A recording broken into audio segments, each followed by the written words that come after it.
టాలీవుడ్లో ఈ పేరు తెలియని వాళ్ళు లేరంటే అతిశయోక్తి కాదు.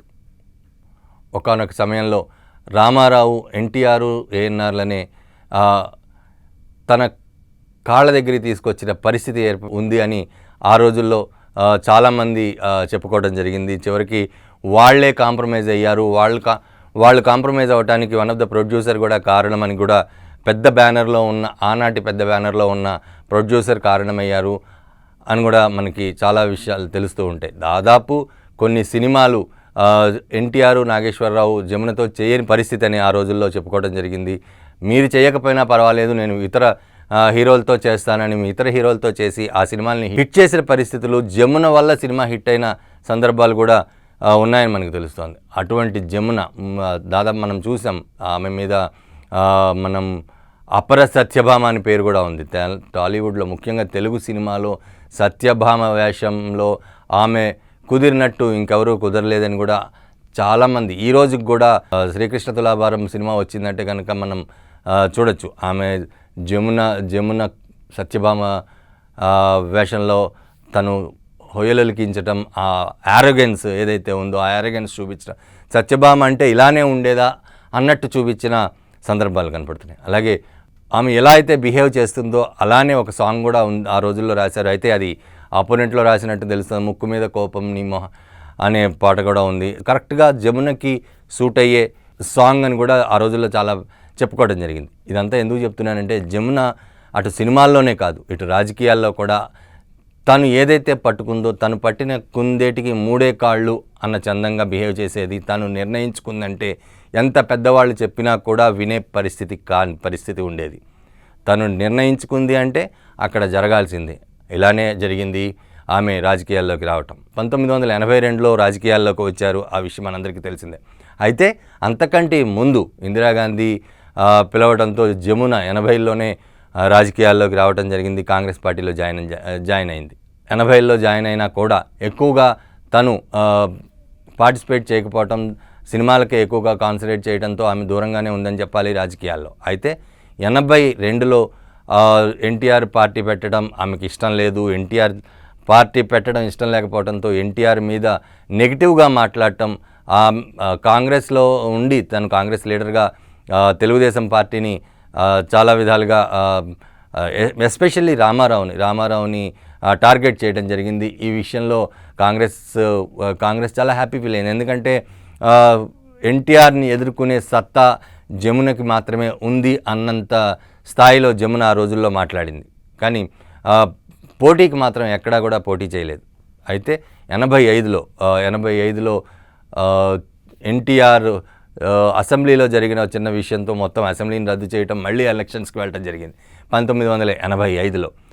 ఆ సమయంలో రాజీవ్ గాంధీని రిక్వెస్ట్ చేసి రాష్ట్ర కాంగ్రెస్ నాయకులందరూ కూడా ముఖ్యంగా జమున ఉండాలి, జమున ఉంటే కనుక టీడీపీకి గట్టి పోటీ ఉంటుంది, తెలుగుదేశానికి ముఖ్యంగా ఎన్టీఆర్కి గట్టి పోటీ ఉంటుందని చెప్పి రాజీవ్ గాంధీని రిక్వెస్ట్ చేసి ఎటువంటి పరిస్థితుల్లోనూ జమునని పిలవండి, జమున ఉంటే బాగుంటుంది. అప్పటిదాకా కూడా జమున కాంగ్రెస్ మెంబర్గానే ఉంది తప్ప ఎక్కడా కూడా క్రియాశీలక రాజకీయాల్లో పార్టిసిపేట్ చేయలేదు.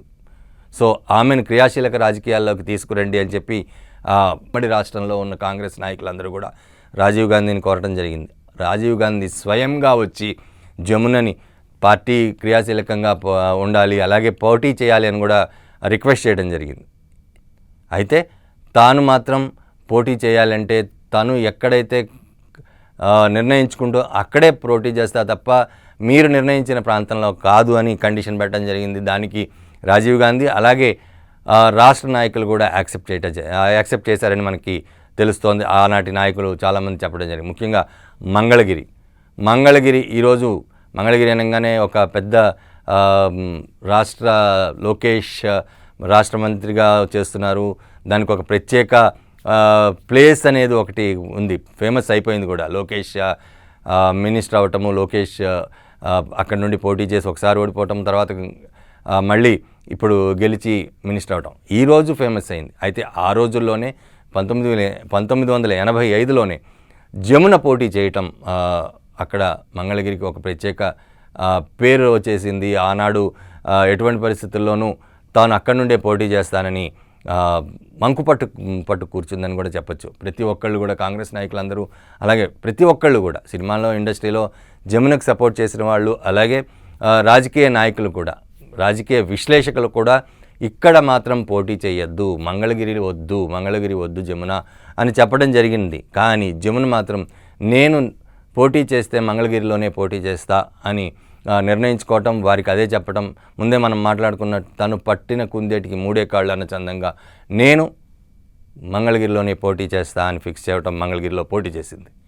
అయితే అప్పటికే సిట్టింగ్ ఎమ్మెల్యే ఉన్నారు. సిట్టింగ్ ఎమ్మెల్యే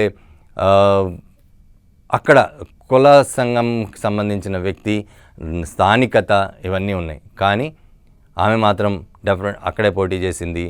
సిట్టింగ్ ఎమ్మెల్యేతో పోటీ పడింది. జస్ట్ 3700 ఓట్ల మెజారిటీతో ఓడిపోయింది. మెజారిటీతో గెలవలేదు, ఓట్ల తేడాతో ఓడిపోయింది. దాదాపు 45,000 ఓట్లు సిట్టింగ్ ఎమ్మెల్యేకి వస్తే 42,000 ఓట్లు జమునకు రావటం జరిగింది. అంతకుముందు కాంగ్రెస్ లీడర్లకు వచ్చిన దానికంటే చాలా ఎక్కువే వచ్చాయని చెప్పాలి. కానీ ఓడిపోయింది. దాని తర్వాత ప్రతి ఒక్కళ్ళు నవ్వుకున్నారు, ముందే చెప్పాము వద్దు అని. ఆనాడు పేపర్లు కూడా వద్దంటే వెళ్ళింది జమున, వద్దంటే మంగళగిరికి వెళ్ళింది జమున అని చెప్పి హెడ్లైన్స్ పెట్టి మరీ స్టోరీలు రాయడం జరిగింది. న్యూస్ పేపర్లలో కూడా ఈ వార్త రావడం జరిగింది, మంగళగిరికి వద్దంటే వెళ్ళింది జమున అని. సో అట్లా ఆ విధంగా తను ఓడిపోవడం జరిగింది. దాని తర్వాత జమున క్రియాశీలక రాజకీయాల్లో కొన్ని సంవత్సరాలు ఉందనే చెప్పాలి.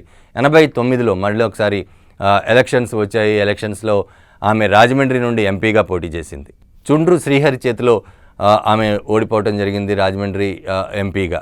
89లో చుండ్రు శ్రీహరితో పోటీపడి రాజమండ్రి ఎంపీగా గెలిచింది. అయితే 91లో మరోసారి పోటీ చేసి ఆమె ఓడిపోవటం, చౌదరితో పోటీ చేసింది. టీడీపీ చౌదరితో పోటీ చేసి ఆమె 91లో ఎంపీగా ఓడిపోవటం జరిగింది.